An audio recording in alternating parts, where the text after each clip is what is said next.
I need y'all to stand up because this is a amazing, talented female artist, and females are dominating the game right now. So I need a huge round of applause. Hooray, hoorah, stump, kick. I need all that for the one and only Flo Milli.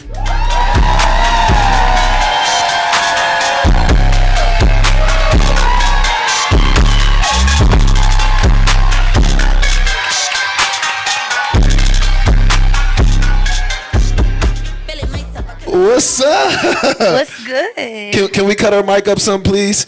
How are you, first and foremost? I am feeling great. Just finished tour yesterday, so I feel good. Give a round of applause to that tour. Amazing. So many dope cities. But before we get this started, like, how's Flo mentally, emotionally? Like, how's your mental? How are you with life and everything outside of music? I'm ready to take a vacation. But mentally, I feel like I'm in a good spot. I feel like I've reached a lot of things I've spoken of, written down and stuff. So I feel like I'm very, like, I wouldn't say content because I'm never content, but, like, I feel really good where I'm at. Absolutely. Now, you have a insanely busy schedule, and I know you working with Ed and you working with Jay. Like, it keeps you extremely busy. But how do you maintain that schedule and your normal life with all of the huge success that you've had thus far? At first, it wasn't, like, easy because, you know, like, coming into the industry so young, it's not like a book to do anything. Like I feel like nowadays we don't have, like, artist development. You're just kind of, like, thrown out there and it's like, figure it the fuck out. Absolutely right. So I feel like I had to learn, like, the hard way. Like, getting into it, it's almost like everybody's kind of faced with the same problems, but it's just how you deal with it. Like, we come into it faced with the same distractions. It's like you got all this money you never had, or you got access to stuff you never had, and it's like, what do you do with that? Are you gonna stay disciplined, or, you know? So I feel like over time, like, challenges and, like, experiences helped me to kind of learn what to do, which one thing I did was get a therapist, which I felt like was really helpful. That is amazing. It is a blessing to even speak on having a therapist, and I actually have one also. So going to see a therapist, I know they make it like it's not good for our community or something's wrong with you. If you need it, please get it because it is helpful. Yes, I was definitely the person, like, I'm not finna fucking tell a stranger my problems or anything like that, but it just helps to see, like, you know, from a different perspective, somebody who's, like, very, like, you know, good in that area of life. Now, I know you spoke on discipline. Let's take it back a little bit for all those that don't know. Before the artist aspect, or before you blew up, I heard that you had 3 jobs and you used to walk to work with those 3 jobs, and at the same time you were still trying to balance writing and recording. How was that process, and how did you stay disciplined throughout that process? Okay, so first, I kind of, when I was a kid, I don't know why, like, I just had this, like, timeline for myself, and I was like, I gotta be famous and like, rich and all that by 18. So I just knew I was gonna make it by high school. I was actually surprised, like, I was still in high school and it didn't happen. But what I did do was I kind of combined all my classes. My senior year, I graduated like 6 months early. So give a round of applause for that, y'all. Give a huge round of applause for that. Yeah. So my whole plan was like, okay, instead of, like, going to college, I really don't want to waste my time on that. Like, no offense to college, but I knew from a young age I wanted to be in music. So I got, like, 3 jobs, and I kind of just put my money towards, like, studio time and everything. And during that time, even though I didn't have a car, I was still, like, giving. I feel like that's a huge thing. Like, I feel like God kind of puts you in these tests, you know, to see what you're gonna do with what you have. And yeah, I remember, like, walking to work and, like, giving homeless people money, just, like, no eyes. And this is before you've made it. Yeah. This is before your Flo. Mm-hmm. Okay. So, like, I would just, like, I don't know, that's just my heart or whatever. So it was that, and then I'm trying to think. Oh, So when I was living with my mom, she hated when I used to blast music and shit. So anytime, like especially when she started working from home, she was like, turn that shit down like every time. So when I got my car, I just got like, I used to work at the movie theater. So I knew like when people wouldn't be over there. So I kind of found like a hiding spot. And then I would like make my songs there because I knew like, okay, I could just be myself. I can play it as loud as I want. So I kind of found little loopholes to still like get shit done. And then when I would go to the studio, I would have everything like already written, and then I would just. Now, what is the process for you when you're in the studio? So like even back then, like when you first started, from when you had the 3 jobs all the way to now, like what's 5 things that Flo needs like in that studio session that you have to have every single time in order for you to have the right energy, the right vibe, and in order for you to be yourself? Okay. I hope Eb don't kill me for this, but a blunt for sure. Okay. I need a blunt. Nothing wrong with that. And then, yeah, I don't really need much, honestly. Like, I probably need like a pen and paper in case my mind starts getting like, because sometimes I'll get like ideas and then I'll get like 10 ideas at once. And it just overwhelms me, so I'll be like writing shit down. But as long as I have that, probably some Skittles, apple juice. Any particular color pack of the Skittles? Like the sour Skittles. Sour? Come on, Flo. You gotta go tropical at least. Tropical? Nah, the sour gonna get you right. Okay. So you need a blunt, you need pen and paper, you need sour Skittles, and then one more thing if there is.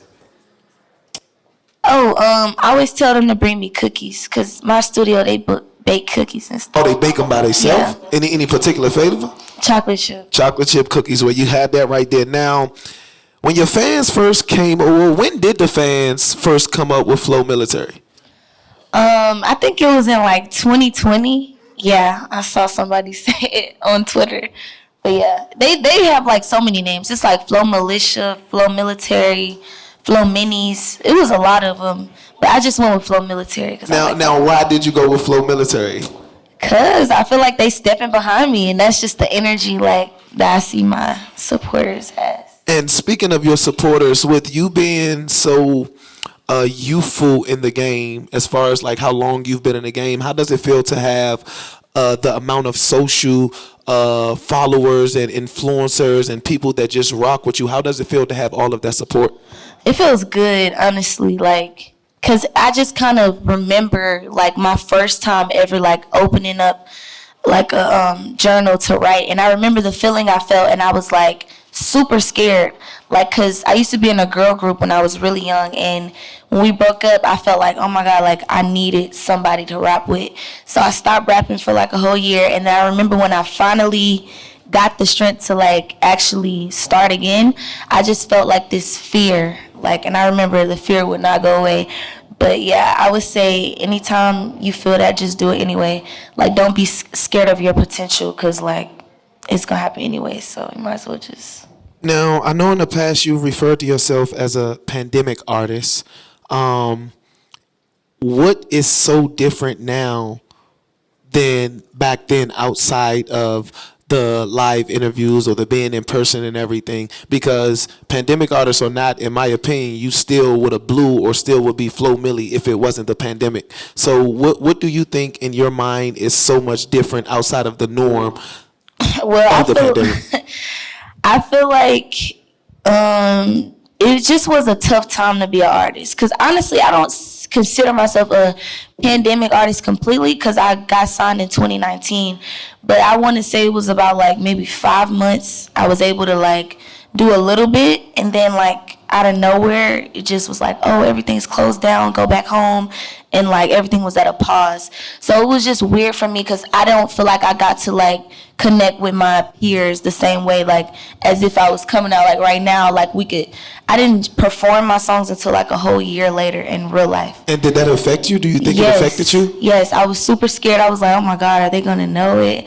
And I just didn't know what to think, but it was crazy. It was lit the first time. Now, in this industry that we're in 2024, the industry tries to pit female artists against each other. But right now, in 2024, at the current stage that we are in music, just in general, it's like everybody's coming together, and it's good for the culture, and females are dominating the game.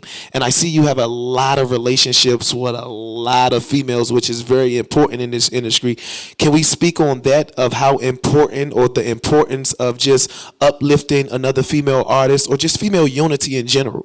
Yeah, I think it's really important because, like, I feel like everybody comes from all different walks of life. Like, we all come from different places. And I just remember how hard it was being, like, a new artist, period. Like, I didn't have representation. I didn't have, like, family that was working for me.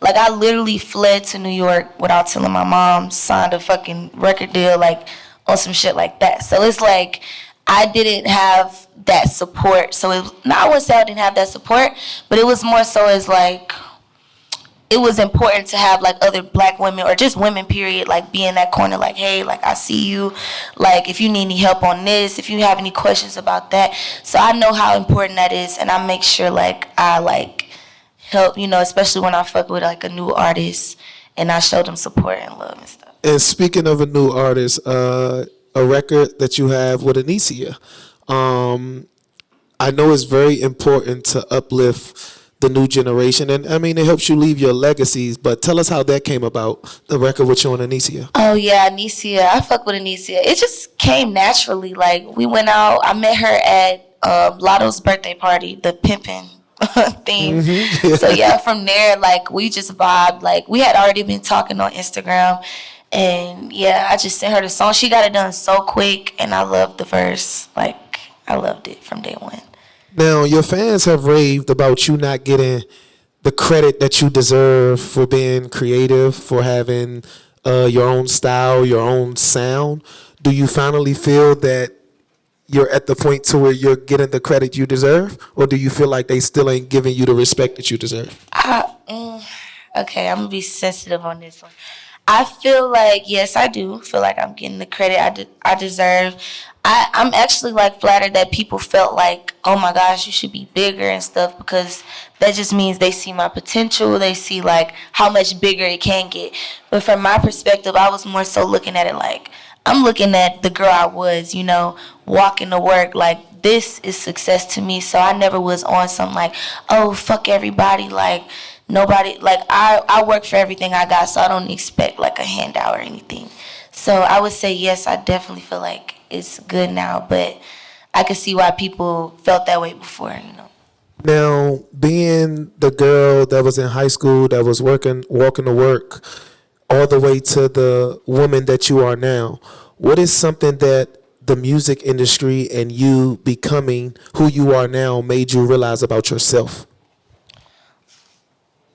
I would say I realized that I'm resilient, and that, like, I'm really built for this, because it's been plenty of obstacles where I know, like, the average person would be like, fuck this shit, like, I'm done.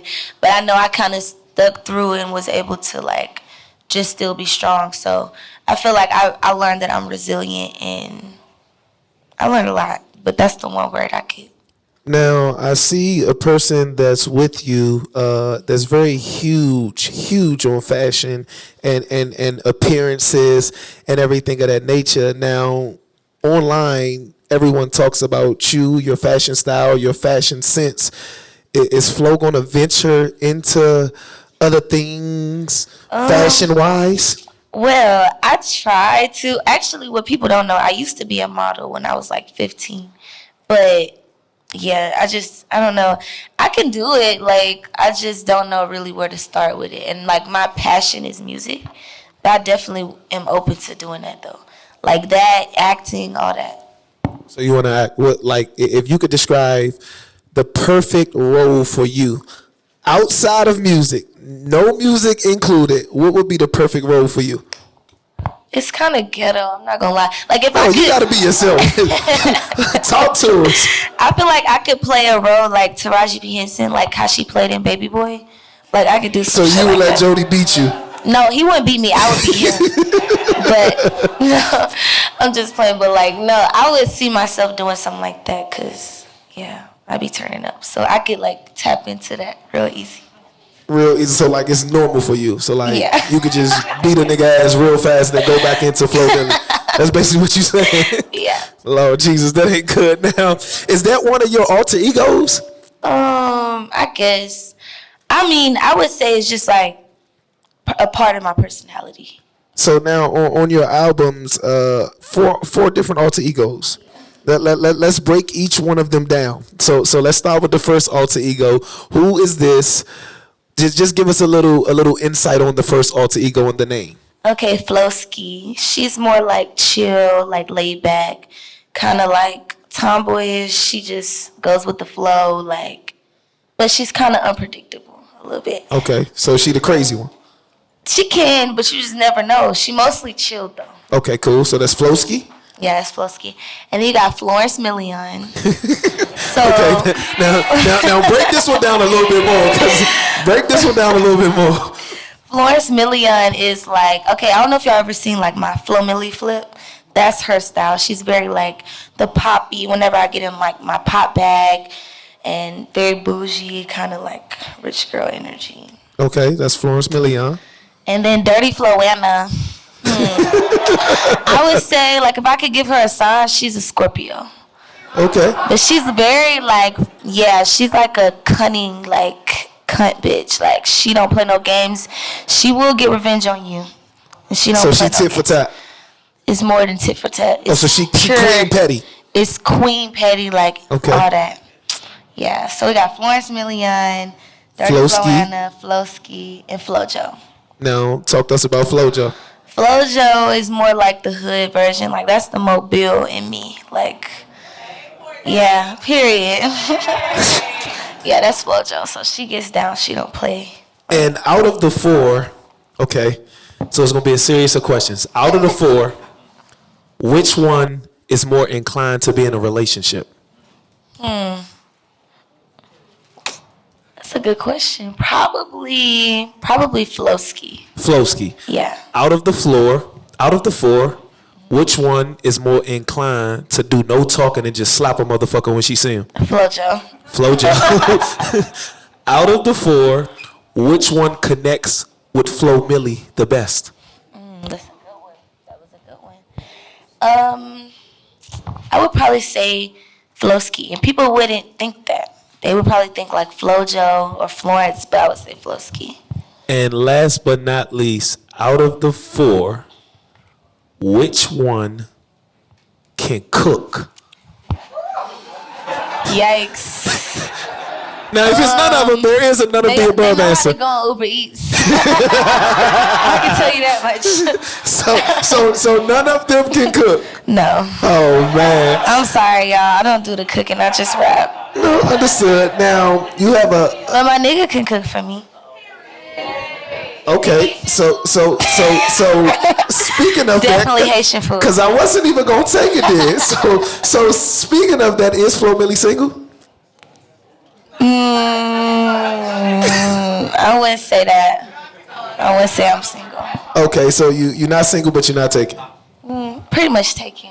Okay, cool. Understood. Well, if y'all listen to the music, y'all already know what's going on. Yeah, you Now- know what's going on. You see the vibes. You hear the little punchlines. Understood completely, but we're not even gonna ramble on that. Now, you have a lot of collaborations with major Fortune 500 companies, but I want to pinpoint one because it's very hard for females to get something of this nature with a company like this. So can you elaborate on the Foot Locker collaboration and how that came about?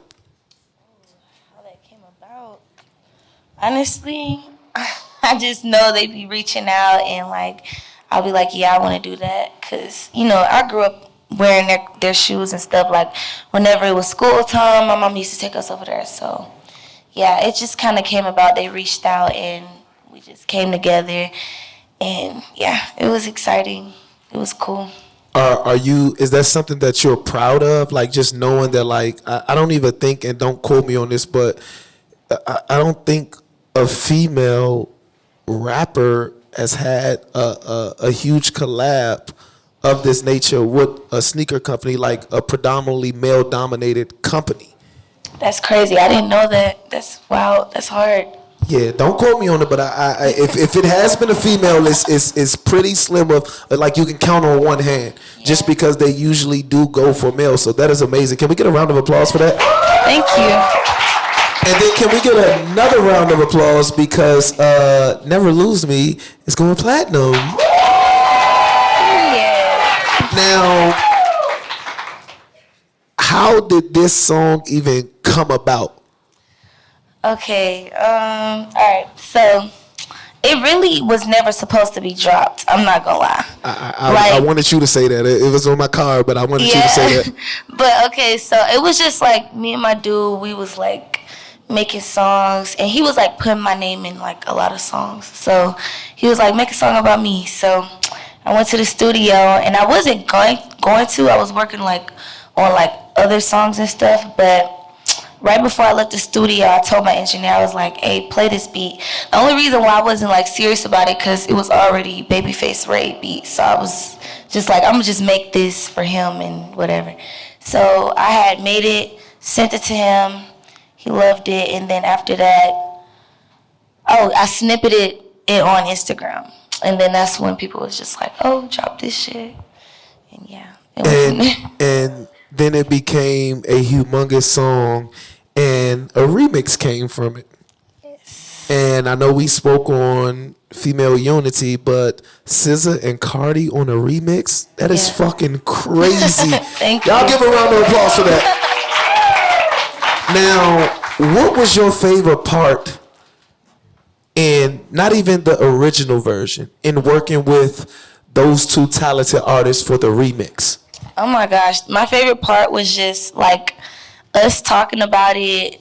Like me linking up with Cardi was a good part. Me talking to SZA, just like the shit that didn't even have to do with music, like the side conversations, the fact that we were able to like, come together, and it was so unexpected. Like everything from me asking SZA, from everything, from all of it. Like it was just unexpected. And it happened all around my birthday, so I was really excited about that. Now, at a time, and we spoke on this a little bit earlier, but at a time where females can actually all flourish simultaneously, how does that feel? That feels great. I feel like it helps, because I feel like for a long time, not just even in female rap, social media period had like an effect on like our generation feeling like, oh, like everybody has different timelines. It's like you see the people that's your same age and they got like Bentleys and they got all these. So it's just like, I feel like it's just opening up people's minds that like they can do it too when they see like more people being more successful. Bittersweet tour, so many cities. Congratulations first and foremost, because that was an amazing tour. Y'all give a round of applause for that. So first thing, how was the tour overall for you? The tour was great. Like, it was so good. Honestly, I would do it all over again. Like, I'm still in shock it's over now. Because before we got on, I was like, dang, this is going to be a long tour. And it honestly was one of the best tours because, like, my first tours, it was like performing every day. You probably barely got a break. So it was super exhausting, super overwhelming. But this one, we had like off days. It was like a vacation for real. So. Now, from your first tour to this one, what was the biggest thing that you learned after this Bittersweet tour? Like, what's one thing you could take away from this tour that you'll use moving forward when you're on your own tour or when you're touring everywhere? I'm not performing every day. So I know that that's possible. I could like chop it up and stuff. Because all that matters, like when you don't get sleep and stuff, then you get grumpy, start cussing people out. So I don't want to do that. So if you could create your own tour, right? So this is Flo Milli. Now, it doesn't matter past, present, future, it doesn't matter at all. And you could have an all-star lineup of your favorite, not anybody else's favorite, of your favorite artists. If that's artists that you listen to, if that's artists that you grew up listening to, artists that you want to work with, who would be on this tour as an act on the Flo Milli tour? Dang, okay, it would be random ass people. I'm not gonna lie, not like random, but like they would not be in the same like category of music. No, that's cool. That's cool. But it's your perfect tour. So your perfect tour. It might not make sense, but okay, I'm gonna have to go with Slizzy because I've been listening to him a lot. What you know about Slizzy? I know about Slizzy. Oh, he's alright. Okay, Lotto. I would have to say her. Probably Megan. Anicia. And this is her. I think this was. Oh, Don Tolliver. Ooh, that would be nasty. It could be two more guys. Two more guys? Two more guys. Dang, that's hard. Okay, I'm gonna have to go with my brother Gunna. Definitely go with Gunna. One more. Oh my God. Why I feel like somebody was gonna say that? No, I'm gatekeeping him. I'm gatekeeping. So you doing the right thing, please. Privacy is everything. You already know how bitches get. Once You doing the right thing. Private life is a happy life. Dang, I want one more. Let me think. Yeah, it doesn't have to be new. It could be old. They could be. She said it doesn't have to be okay. Period. Dang.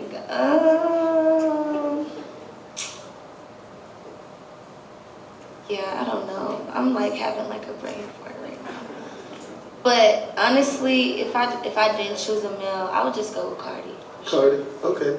Now, what's one verse, male or female, old or new, that when you heard, you was like, man, I wish I wrote that verse.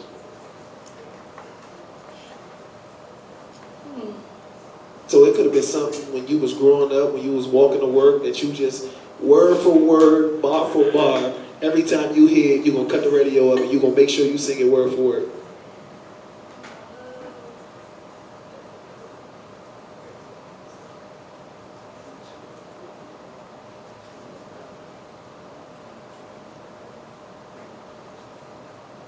Like, I listen to so much music, I ain't gonna lie. Like, I'm trying to... It can even be an R&B song.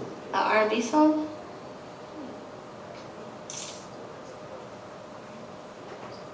I guess I'll just... What song do he sing to you the most? Who? Wait, who sings? Your Haitian. What song do he sing to you the most? Oh, she gonna look it up. Okay.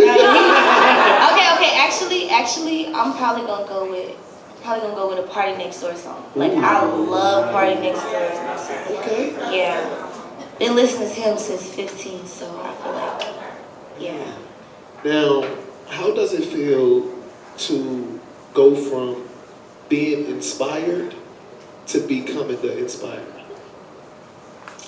Dang, I don't know. It feels weird because just the other day I was just like, dang, like I was just a kid and now like people are calling me for approval on shit. Like in my head I'm still like, I don't know. But I feel like it's good. Like it feels like, all right, now I know that if I'm inspiring people, I'm reaching the goals that I once had before. So it's just like now it's just confirmation or a reminder to like make bigger goals. So now next time, like in 10 years or whenever, I'll be able to like make more progress. Now, for all the younger artists, and just people in general, it doesn't matter their workspace, doesn't matter what they do for a living, they're artists, if they're a teacher, whatever the case may be, how do you prevent overthinking, self-doubt, and self-sabotaging when it comes to you, when it comes to you regarding your music and your personal career and your life? Like, what's some ways that you prevent it to help you? I think overstimulation is a real thing, and also like just creating boundaries. Like you have to, especially like if you're in an industry like this, you always gonna have people like pulling at you and stuff from different ways.